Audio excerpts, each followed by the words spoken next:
മോദിയെ വീഴ്ത്താൻ വേണ്ടി നിഗൂഢമായ ഒരു നീക്കം ഇന്ത്യയിൽ നടന്നുകൊണ്ടിരിക്കുകയാണ്. അത് വിജയം കണ്ടാൽ മോദി വീഴും എന്ന കാര്യത്തിൽ സംശയവും വേണ്ട. അങ്ങനെ പറയാൻ കാരണം നോർത്ത് ഈസ്റ്റ് സംസ്ഥാനങ്ങളിൽ അല്ലെങ്കിൽ അസം മുഖ്യമന്ത്രി ഹിമന്ത് ബിശ്വ ശർമ്മ ഉൾപ്പെടെയുള്ള നേതാക്കൾ നടത്തുന്ന ചില നീക്കങ്ങളുണ്ട്. അത് തെരഞ്ഞെടുപ്പ് കമ്മീഷനുമായി ഒക്കെ ബന്ധപ്പെടുത്തിയാണ് അവർ ആ നീക്കം നടത്തുന്നത്. അങ്ങനെ ഒരു നീക്കം വരും ദിവസങ്ങളിൽ വലിയൊരു കലാപത്തിലേക്ക് പോലും ഇന്ത്യയെ കൊണ്ടുചെന്ന് എത്തിച്ചേക്കാം എന്നൊക്കെ തരത്തിലുള്ള റിപ്പോർട്ടുകൾ പുറത്തു വരുന്നുണ്ട്. അപ്പോൾ കേന്ദ്ര സർക്കാർ അറിഞ്ഞുകൊണ്ട് തന്നെ നടത്തുന്ന ഈ ഒരു വലിയൊരു ഡ്രൈവ് എന്ന് തന്നെ നമുക്ക് വിശേഷിപ്പിക്കാം. ഈ ഡ്രൈവ് വിജയം കാണുമോ എന്നുള്ളതും കണ്ടറിയണം. പക്ഷെ എന്റെ ചോദ്യം എന്ന് പറയുന്നത്, പ്രശാന്ത് സാർ, ഞാൻ ഈ പറഞ്ഞ കാര്യങ്ങൾ എത്രത്തോളം ശരിയാണ്? ഇതിൽ എന്തെങ്കിലും യാഥാർത്ഥ്യമുണ്ടോ? അതിനകത്ത് ഇപ്പൊ ഏറ്റവും നീ ഇത് പറഞ്ഞതുപോലെ ഒരു വാർത്ത, ഇതിൽ മോദി വീണിരിക്കും എന്നാണ് പറഞ്ഞിരിക്കുന്നത്. കാരണം ഈ സമരത്തിൽ അല്ലെങ്കിൽ ഈ കലാപത്തിൽ മോദി വീണിരിക്കും. പല ഭാഗത്തു നിന്നും അത്തരത്തിൽ സംസാരം ചില രാഷ്ട്രീയ പാർട്ടി നേതാക്കന്മാരുടെ ഭാഗത്തു നിന്നും ഉണ്ടായിക്കൊണ്ടിരിക്കുകയാണ്. ഇതിനകത്ത് കാര്യം എന്ന് പറഞ്ഞാൽ ഒരു വല്ലാത്തൊരു ഡ്രൈവ്, ഈ ഡ്രൈവാണ് ഇന്ത്യയിൽ വടക്ക് കിഴക്കൻ സംസ്ഥാനങ്ങളെയും അല്ലെങ്കിൽ ആസാം പോലെയുള്ള സംസ്ഥാനങ്ങളെയും പശ്ചിമ ബംഗാൾ പോലെയുള്ള സംസ്ഥാനങ്ങളെയും ബീഹാർ പോലെയുള്ള സംസ്ഥാനങ്ങളെയും ലക്ഷ്യം വെച്ച് ഇപ്പോൾ ആദ്യഘട്ടത്തിൽ തന്നെ ഇന്ത്യ ഗവൺമെന്റ് അല്ലെങ്കിൽ ഈ പറയുന്നത് പോലെ ഇലക്ഷൻ കമ്മീഷൻ, അതിനപ്പുറം അതാത് സംസ്ഥാന ഗവൺമെന്റുകൾ, അപ്പൊ അത് ഉത്തരവാദിത്തപ്പെട്ടവരെല്ലാം ഒന്നിച്ച്, പ്രത്യേകിച്ച് BJP ഭരിക്കുന്ന സംസ്ഥാനങ്ങൾ അതിന്റെ ഒരു നീക്കം നടക്കുന്നു. അതിന്റെ ഒരു നീക്കം എന്ന് പറയുമ്പോൾ നേരത്തെ ഈ പറഞ്ഞതുപോലെ കേന്ദ്ര ഗവൺമെന്റ് പ്രധാനമായിട്ടും ലക്ഷ്യം വെച്ചിരുന്ന ഒന്ന് മതമൗലികവാദികൾ, ടെററിസ്റ്റ് ഗ്രൂപ്പുകൾ, മാവോയിസ്റ്റുകൾ, നക്സലേറ്റുകൾ, ഈ പറയുന്നത് പോലെ അതുപോലെ ഇപ്പൊ തന്നെ ഛത്തീസ്ഗഡിൽ കണ്ടില്ലേ ഈ പറയുന്ന ഒരു കന്യാസ്ത്രീയുടെ വിഷയം. യഥാർത്ഥത്തിൽ അവിടെ നടക്കുന്ന സംഭവം അല്ലെങ്കിൽ അവർക്ക് മാവോയിസ്റ്റുകളുമായിട്ടുള്ള ബന്ധവും അവർ ഇന്ത്യയിൽ മതത്തിന്റെ പേരിൽ, ദൈവത്തിന്റെ പേരിൽ, സഹായത്തിന്റെ പേരിൽ ഇന്ത്യയിൽ നടത്തുന്ന ഒരു നീക്കവും, അല്ലെങ്കിൽ അത്തരത്തിൽ ഒരു മതപരിവർത്തനത്തിൽ കൂടി ഒരു പ്രത്യേക രീതിയിലേക്ക് ആൾക്കാരെ മൈൻഡ് സെറ്റ് ചെയ്ത് വോട്ടാക്കി മാറ്റി അത് വേറെ രീതിയിൽ ഇന്ത്യക്കെതിരെ തിരിക്കുന്നതിന് വേണ്ടി, അല്ലെങ്കിൽ ഇന്ത്യക്കെതിരെയുള്ള ഒരു നീക്കത്തിന് ആക്കം കൂട്ടുന്ന, അല്ലെങ്കിൽ അത്തരത്തിൽ ആളുകളെ സംഘടിപ്പിക്കുന്ന രീതി. അപ്പൊ ഇതെല്ലാം കണ്ട് ഇന്ത്യക്ക് ഉതകാത്ത രീതിയിൽ ഇന്ത്യക്കകത്ത് നടക്കുന്ന പ്രശ്നങ്ങൾ, ആ പ്രശ്നങ്ങൾക്ക് കാരണക്കാരായിട്ടുള്ള ആൾക്കാർ അവർ ഒരുപക്ഷെ ഇന്ത്യക്കകത്തുള്ളവരല്ല, ഇന്ത്യക്ക് വെളിയിലുള്ളവരാണ്. അതായത് ബംഗ്ലാദേശികൾ, മ്യാൻമർ മുസ്ലിങ്ങൾ, അനധികൃതമായിട്ട് ഇവിടെ താമസിച്ചിരിക്കുന്നവർ, ആ അനധികൃതമായിട്ട് താമസിച്ചിരിക്കുന്നവർ അല്ലെങ്കിൽ കയറിയവർ, ഇവരെ കൊണ്ടുവന്നവർ, അവരാഗ്രഹിക്കുന്ന കാര്യങ്ങൾ നടപ്പാക്കാൻ, അല്ലെങ്കിൽ UN പറഞ്ഞതുപോലെ തന്നെ ഇവിടെ ഇപ്പം ദക്ഷിണേന്ത്യയിലല്ല ഉത്തരേന്ത്യയിൽ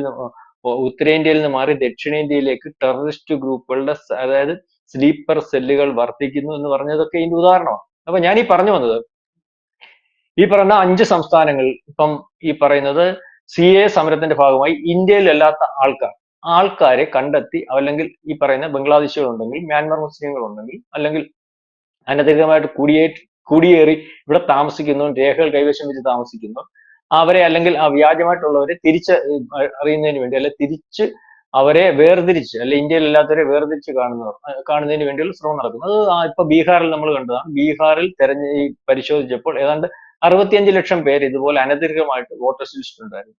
അനധികൃതമായിട്ട് അതിനകത്ത് മരിച്ചവരുണ്ട്, ഇരട്ടിപ്പുള്ളവരുണ്ട്, അല്ലെങ്കിൽ നേരത്തെ ഇവിടെ വോട്ട് നിന്നവരുണ്ട്. അത് അല്ലാതെ ഈ സൂക്ഷ്മമായിട്ട് പരിശോധിക്കുമ്പോൾ 11 ലക്ഷം പേര് ഈ പറയുന്ന ബംഗ്ലാദേശിലും മ്യാൻമർ മുസ്ലിങ്ങളും, അവർക്ക് വോട്ടില്ല. അതിനെതിരെ ഇപ്പൊ കോടതിയിൽ പോയി, കോടതി 65 ലക്ഷം പേരുടെ ഡീറ്റെയിൽസ് ചോദിച്ചിരിക്കുകയാണ്. അപ്പൊ അവിടെ നിന്ന് 11 ലക്ഷം പേരെ തിരിച്ചറിഞ്ഞിരിക്കുന്നു. അപ്പൊ അതിനകത്ത് നമ്മൾ ശ്രദ്ധിക്കേണ്ട ഒരു കാര്യം, ഇത് കോടതിയിൽ പോയി കഴിഞ്ഞപ്പോൾ ആദ്യ അവസരത്തിൽ ഈ പറഞ്ഞതുപോലെ സമരത്തിൽ നിന്ന പ്രതിപക്ഷ കക്ഷികൾ, അല്ലെങ്കിൽ രാഹുൽ ഗാന്ധി ഉൾപ്പെടെ പാർലമെന്റ് ഉന്നയിച്ചത്, അല്ലെങ്കിൽ സമരമായിട്ട് മുന്നോട്ട് പോകുന്നവർ ഇപ്പൊ ഈ 11 ലക്ഷം പേരുടെ രേഖ കോടതി ചോദിച്ചപ്പോൾ അനങ്ങുന്നില്ല. അവർക്കറിയാം ആ 11 ലക്ഷം പേര് അവിടെ ഉണ്ടെന്ന്, ആ വോട്ട് അവരുടേതാണെന്നറിയാം, അത് അവർ ചേർത്തതാണെന്നറിയാം, പ്രതിപക്ഷ പാർട്ടികളുടേതാണ്. പക്ഷെ അവർ അനങ്ങുന്നില്ല, അവർക്കറിയാം കോടതിയിൽ ഒന്നും സമർപ്പിക്കാൻ പറ്റുന്നില്ല.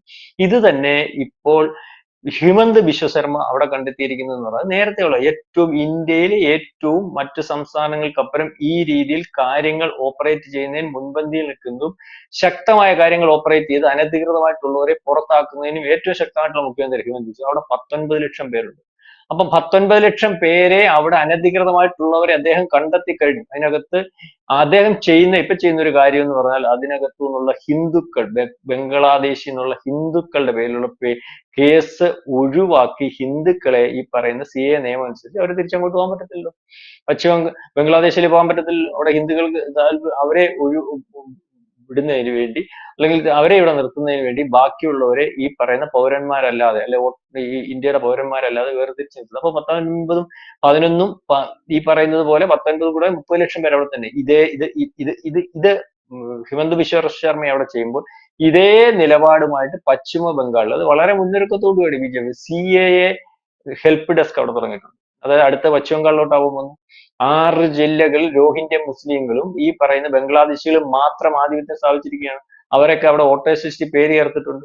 അവരവിടെ കാര്യങ്ങൾ, അല്ലെങ്കിൽ അവർ ഇവിടുത്തുകാരല്ലെന്ന് അറിയാമെന്നിട്ട് പോലും അവിടുത്തെ മുഖ്യമന്ത്രി ഉൾപ്പെടെ, കോൺഗ്രസ്സുകാരുൾപ്പെടെ, CPM-കാരുൾപ്പെടെ അവരുടെ താല്പര്യത്തിനനുസരിച്ച് കൊണ്ടുവന്ന് വ്യാജമായിട്ട് അവിടെ താമസിപ്പിച്ചേക്കുന്നത്. അപ്പം അവിടെ പ്രശ്നം ഉണ്ടാകുമെന്ന് കണ്ടിട്ട് അവിടെ അതിനു മുമ്പേ അവിടുത്തെ തെരഞ്ഞെടുപ്പ് കമ്മീഷൻ അതിനകത്ത് ഇടപെടുന്നതിന് മുമ്പേ, അല്ലെങ്കിൽ തെരയുന്നതിന് മുമ്പേ, ആരൊക്കെയാണ് ഇവിടുത്തുകാരെന്ന് തെരയുന്നതിന് മുമ്പ് തന്നെ അവിടെ CAA ഹെൽപ്പ് ഡെസ്ക്, അതായത് അവിടെ ഈ പറയുന്ന ബംഗ്ലാദേശിൽ നിന്നുള്ള ഹിന്ദുക്കളുണ്ട്. ആ ഹിന്ദുക്കളെ അവിടെ നിലനിർത്തുന്നതിന് വേണ്ടിയാണ്. അപ്പൊ ഹിന്ദുക്കളുടെ കാര്യം പറയുമ്പോൾ ഈ പറയുന്ന ആസാമിൽ ഹിന്ദുക്കളെ തിരിച്ചു വിടുന്നില്ല എന്ന് കാണുമ്പോൾ മുസ്ലിങ്ങളെ മാത്രം തിരിച്ചു വിടുന്നു എന്നുള്ള രീതിയിൽ ഹിന്ദുക്കളെ അവിടെ ഹോൾഡ് ചെയ്തേക്കുന്ന രീതിയിൽ ഈ ഏറ്റവും കൂടുതൽ പ്രശ്നം ഉണ്ടാക്കാൻ സാധ്യതയുള്ള മമതയ്ക്കും പ്രശ്നം ഉണ്ടാക്കാൻ പറ്റില്ല. മമതയ്ക്ക് ഈ പറയുന്ന ഹിന്ദുക്കളെ തിരിച്ചു വിടണം എന്ന് പറഞ്ഞാൽ പശ്ചിമ ബംഗാളിൽ പ്രശ്നമുണ്ടാവും. അപ്പം അത് ആ രീതിയിലേക്കുള്ള ഒരു പൊളിറ്റിക്സ് ഒക്കെ ഉണ്ട്. അപ്പം ഇത് പരിശോധിച്ചു വരുമ്പോൾ ഈ പറയുന്നത് പോലെ ഈ ആസാം ആകുന്നു, പശ്ചിമ ബംഗാൾ ആകുന്നു, ബീഹാറിൽ നമ്മളിപ്പോ പരിശോധിക്കുന്നു. അപ്പൊ ഇത് ഇങ്ങോട്ട് വരുമ്പോൾ വടക്ക് കിഴക്ക്, അല്ലെങ്കിൽ തമിഴ്നാടും കേരളത്തിലേക്കൊക്കെ വരുമ്പോൾ ഇപ്പം അവിടം ക്ലിയർ ചെയ്ത് വരുമ്പോൾ ഈ പറയുന്ന ആൾക്കാർ, അവിടെ നിന്നുള്ളവർ, അവിടെ രക്ഷയില്ലാത്തവർ, അവരിപ്പോ ഏറ്റവും കൂടുതൽ തമ്പടിക്കുന്ന സംസ്ഥാനങ്ങൾ ഈ പറയുന്ന ദക്ഷിണേന്ത്യയിലേക്ക് മാറുക. അതുപോലെ ആന്ധ്രാപ്രദേശ്, ഛത്തീസ്ഗഡ്, കേരളം, തമിഴ്നാട്, മറ്റു പലരും. അതുകൊണ്ട് UN പറഞ്ഞ ഏറ്റവും കൂടുതൽ ടെററിസ്റ്റ് ഗ്രൂപ്പുകൾ ഇപ്പോൾ അവിടെയാണ്. അപ്പൊ അതിനുശേഷം ഈ പറയുന്ന സംസ്ഥാനങ്ങൾ ഉടനീളം ഈ തമ്പടിച്ചിരിക്കുന്ന രോഹിംഗ്യ മുസ്ലിങ്ങൾക്കും ബംഗ്ലാദേശികളും മറ്റു ചില ആൾക്കാരും അവിടെയും കൂടെ ആയി കഴിയുമ്പോഴത്തേന് 2029 വരുന്ന സമയത്തേക്ക് ഈ പറയുന്ന പുതിയ ഇന്ത്യയിൽ ആരാണ് ഇന്ത്യക്കാർ, എത്രയാണ് ഇവിടുത്തെ ജനസംഖ്യ,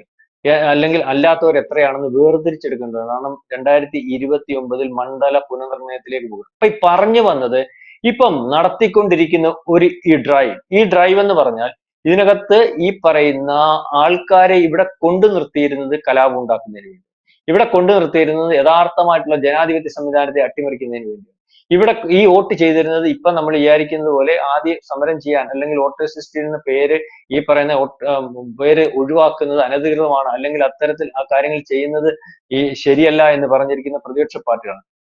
വോട്ടേഴ്സ് ലിസ്റ്റിൽ പേര് ഉള്ളത്, അല്ലെങ്കിൽ പരിശോധന വരുത്തുന്നത്, അല്ലെങ്കിൽ വോട്ടർ ലിസ്റ്റിനകത്ത് ഇരട്ടിപ്പുണ്ടോ എന്ന് പരിശോധിക്കുന്നത്, ഇന്ത്യക്കാരാണെന്ന് പരിശോധിക്കുന്നത് ജനാധിപത്യ സംവിധാനത്തെ നിലനിർത്തുന്നതിന് വേണ്ടിയാണെന്നുള്ള രീതിയിൽ ഈ പറഞ്ഞ ഇലക്ഷൻ കമ്മീഷൻ ബാധിക്കുകയും അത്തരത്തിൽ അല്ല എന്ന് വരുന്ന ഒരു അവസ്ഥ വന്നപ്പോൾ അത് കോടതിയിൽ പോവുകയും കോടതിയിൽ കൃത്യമായിട്ട് പരിശോധിക്കാൻ പറയുകയും ചെയ്തതുകൊണ്ടാണ് ഇപ്പൊ ഈ പ്രതിപക്ഷ പക്ഷം നിൽക്കുന്നത്.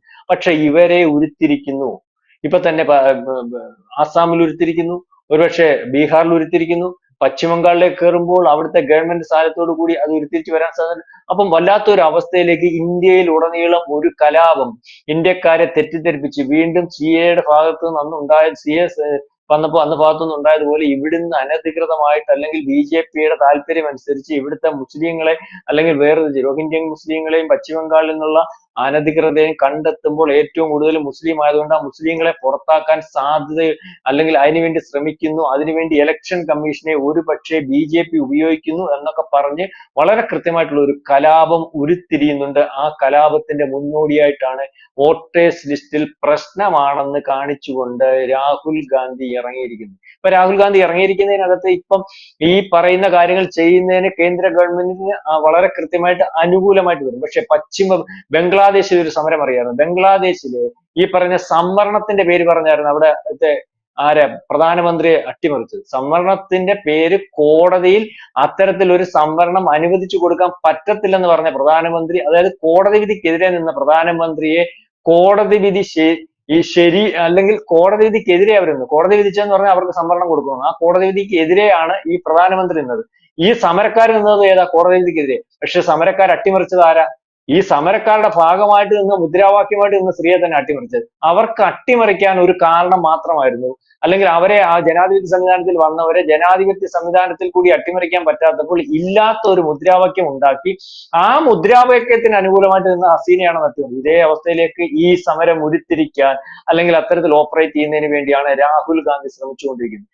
രാഹുൽ ഗാന്ധി ഇപ്പൊ പറയുന്നത് വോട്ടേഴ്സ് ലിസ്റ്റിൽ ഈ പറയുന്നത് പോലെ അനധികൃതമായിട്ട് കാര്യങ്ങളുണ്ട്, വോട്ടേഴ്സ് ലിസ്റ്റിൽ ഇരട്ടിപ്പുണ്ട്, വോട്ടേഴ്സ് ലിസ്റ്റ് ശരിയല്ല, ആ വോട്ടേഴ്സ് ലിസ്റ്റിനകത്ത് തിരിമറി കൊണ്ടാണ് BJP ജയിക്കുന്നത്, അങ്ങനെയാണ് 25 സീറ്റിൽ കഴിഞ്ഞ പ്രാവശ്യം ജയിച്ചത്, അങ്ങനെയാണ് എല്ലായിടവും ജയിച്ചുകൊണ്ടിരിക്കുന്നത്, അതിനെതിരെ ആണ് സമരം ചെയ്യുന്നത്. പക്ഷെ ഇപ്പോൾ അദ്ദേഹം പറഞ്ഞ ആരോപണത്തിനകത്ത് വ്യക്തത വരുത്തി, തെളിവ് വരുത്തി, ആരോപണങ്ങൾ ഒന്നും ശരിയല്ല, ഞങ്ങളുടെ ഡോക്യുമെന്റ് അല്ല എന്ന് പറയുമ്പോൾ അദ്ദേഹം സത്യവാങ്മൂലം കൊടുക്കാൻ പോലും തയ്യാറാവാതെ ഇങ്ങനെ ജനങ്ങളെ തെറ്റിദ്ധരിപ്പിച്ച് വലിയൊരു പ്രക്ഷോഭത്തിലേക്ക് പോവുകയാണ്. അപ്പം ഈ പ്രക്ഷോഭത്തിന്റെ കൂടെ ഈ പറയുന്ന അനധികൃതമായിട്ടുള്ളവരെ പുറത്താക്കുന്നവരെയും കൂടെ കൂട്ടുപിടിച്ച് ആർക്കും മനസ്സിലാവും, സാധാരണക്കാരനൊന്നും മനസ്സിലാവത്തില്ല, കേന്ദ്ര ഗവൺമെന്റ് എന്തോ ചെയ്യുന്നു, കേന്ദ്ര ഗവൺമെന്റ് കിട്ടുന്ന വോട്ട് അവർ കള്ളവോട്ടിലൂടെയാണ്, കേന്ദ്ര ഗവൺമെന്റ് കിട്ടുന്ന വോട്ട് ഇലക്ഷൻ കമ്മീഷനെ സ്വാധീനിച്ചാണ് എന്ന രീതിയിലേക്ക് ഒരു പുകമറ സൃഷ്ടിച്ച് ഈ പറയുന്നത് പോലെ കലാപത്തിന് ഉപയോഗിക്കാൻ വെച്ചിരുന്ന ഈ അനധികൃതമായിട്ടുള്ളവരെ, ഇന്ത്യക്ക് വെളിയിൽ പോകേണ്ടവരെ കൂട്ടുപിടിച്ച് ഒരു കലാപ അന്തരീക്ഷത്തിലേക്ക് അല്ലെങ്കിൽ അത്തരത്തിലൊരു കലാപത്തിലേക്ക് മറ്റു പല രാജ്യങ്ങളിലും ജനാധിപത്യ സംവിധാനത്തെ അമേരിക്ക പോലെയുള്ള മറ്റ് ശസ്ത്ര രാജ്യങ്ങൾ അല്ലെങ്കിൽ ഡീപ് സ്റ്റേറ്റ് അട്ടിമറിച്ചതുപോലെ ഒരു കലാപത്തിനുള്ള ഒരുക്കം ഇവിടെ നടക്കുന്നുണ്ട്. അതിനുവേണ്ടിയുള്ള ഒരു കോപ്പുകൂട്ടൽ ഇവിടെ നടക്കുന്നുണ്ട്. ഇത് വളരെ കൃത്യമായിട്ട് കേന്ദ്ര ഗവൺമെന്റിന് അറിയാം. കാരണം ഈ കളിക്കുന്ന കളി, ഈ നടത്തുന്ന ഡ്രൈവ്, ഇതിനകത്ത് വളരെ വലിയൊരു പ്രക്ഷോഭം ഉരുത്തിരിക്കാൻ സാധ്യതയുണ്ട്. CAA കർഷക സമരവും അല്ലെങ്കിൽ അഗ്നിവീർ സമരത്തിനും അപ്പുറം ജനങ്ങളെ സംഘടിപ്പിക്കാൻ സാധ്യതയുണ്ട്. ആ സംഘടിക്കുന്ന ജനങ്ങൾ ഇവിടെ ഇന്ത്യക്കെതിരെ നേരത്തെ തയ്യാറാക്കി നിന്നവരാണെന്ന് കേന്ദ്ര ഗവൺമെന്റിനോട്. അതുകൊണ്ട് വല്ലാത്തൊരു റിസ്കിലൂടെയാണ്, അതാണ് പറഞ്ഞത്, മോദി ഇതിനകത്ത് വീഴും, ഇതുവരെ കളിച്ച കളിയല്ല, അല്ലെങ്കിൽ ഈ കാര്യം മോദിക്ക് അപകടമുണ്ടാക്കും എന്ന് പറയുന്ന ഒരു അവസ്ഥയിലേക്ക് വന്നു. അതായത് ഇത്രയ്ക്ക് നിഗൂഢമായിട്ടുള്ള ഒരു നീക്കവുമായിട്ടാണ് ഒരുപക്ഷെ പ്രതിപക്ഷവും ആ പ്രതിപക്ഷത്തിന്റെ ഭാഗമായിട്ട് നിൽക്കുന്ന ഈ അനധികൃതമായിട്ട് ഇവിടെ കയറിയവരും അല്ലെങ്കിൽ അവരെ തയ്യാറാക്കിയിരിക്കുന്നു, അവരെ ഒപ്പം ഉപയോഗിക്കാൻ വേണ്ടിയുള്ള കോപ്പ് കൂട്ടലാണ് അത് ഈ പറയുന്ന രാഹുൽ ഗാന്ധിയുടെയും പ്രതിപക്ഷത്തിന്റെയും ഭാഗത്തു നിന്നുണ്ടാവുന്നത്. അത് ഇന്ത്യക്കകത്ത് നിന്നുകൊണ്ട് ഇന്ത്യ വിരുദ്ധ ശക്തികൾ ആഗ്രഹിക്കുന്നത് നടപ്പാക്കുന്നതിന് വേണ്ടിയുള്ള ഒരു വ്യാജ പ്രചരണവും ഒരു വ്യാജ നീക്കവുമാണ്. അതായത് മറ്റു പല രാജ്യങ്ങളിലും നടന്നതുപോലെ ജനാധിപത്യ സംവിധാനത്തിൽ കൂടി വരാൻ പറ്റാത്തതും, അല്ലെങ്കിൽ ഇപ്പൊ ജനാധിപത്യ സംവിധാനത്തിൽ കൂടി ഇവിടെ ഇരിക്കുന്ന ഒരു ഗവൺമെന്റ് ഇന്ത്യയുടെ പുരോഗതിയെ മാത്രം ഊന്നി മുന്നോട്ട് പോകുന്നതും മറ്റ് ശത്രു രാജ്യങ്ങൾക്ക് കൈകടത്താൻ പറ്റാത്തതുമായിട്ടുള്ള ഭരണ സംവിധാനമായതുകൊണ്ട് അതിനെ അട്ടിമറിക്കാൻ അമേരിക്ക പോലെയുള്ള രാജ്യങ്ങൾ, അല്ലെങ്കിൽ ഇത്തരത്തിൽ യൂറോപ്യൻ രാജ്യങ്ങൾ, നാറ്റോ രാജ്യങ്ങൾ, പല രാജ്യങ്ങളെ അട്ടിമറിച്ചതുപോലെ ഇന്ത്യയെ അട്ടിമറിക്കാൻ വേണ്ടി ഉള്ള ഒരു നീക്കമാണ്. പക്ഷെ അത് നടക്കുമെന്ന് തോന്നുന്നില്ല. അതിനപ്പുറം കാര്യങ്ങൾ ഇത് മുന്നിൽ കണ്ടുകൊണ്ട് നീങ്ങുന്ന ഒരു ഗവൺമെന്റും മറ്റ് പല സമരങ്ങളും ഇതുപോലെ നീങ്ങിയപ്പോൾ അതിനെ കൃത്യമായിട്ട് അടിച്ചമർത്തിയ ശീലമുള്ള ഒരു ഗവൺമെന്റും അല്ലെങ്കിൽ പരിചയമുള്ള ഒരു ഗവൺമെന്റും ആയതുകൊണ്ട് അത്തരത്തിൽ സംഭവിക്കത്തില്ലെന്ന് നമ്മൾക്ക് ആശ്വസിക്കാം. പക്ഷെ നിഗൂഢമായിട്ടുള്ള ഒരു വലിയ നീക്കം ഇന്ത്യക്കെതിരെ നടക്കുന്നു അല്ലെങ്കിൽ ഉരുത്തിരിയുന്നു എന്ന് വേണം കരുതാൻ. അത്തരത്തിൽ ഇന്ത്യക്കെതിരെ നിഗൂഢമായ ഒരു നീക്കം ഉരുത്തിരിയുന്നു എന്ന് തന്നെ വേണം കരുതാൻ. ഇതിനെ ചുറ്റിപ്പറ്റി വീണ്ടും ഒരു വലിയ കലാപമൊക്കെ നടന്നാൽ എങ്ങനെ അതിനെ രാജ്യം നേരിടുമെന്നുള്ളതും കണ്ടറിയണം. ഹിമന്ത് ബിശ്വ ശർമ്മയെ പോലെയുള്ളവർ ഈ ഒരു വലിയൊരു ഡ്രൈവിന്റെ ഭാഗമാകുന്നു. ഹിമന്ത് ബിശ്വ ശർമ്മ മാത്രമല്ല, അതുപോലെയുള്ള നേതാക്കളൊക്കെ ഇതിന്റെ ഒരു ഭാഗമാകുന്നു എന്നുള്ളതും ശ്രദ്ധേയമാണ്, വ്യക്തമാണ്. Thank you Prashant sir. കൂടുതൽ വാർത്തകളും വിശേഷങ്ങളും നിങ്ങളിലേക്ക് എത്താൻ ABC മലയാളം സബ്സ്ക്രൈബ് ചെയ്യുക, ബെൽ ബട്ടണും അമർത്തുക.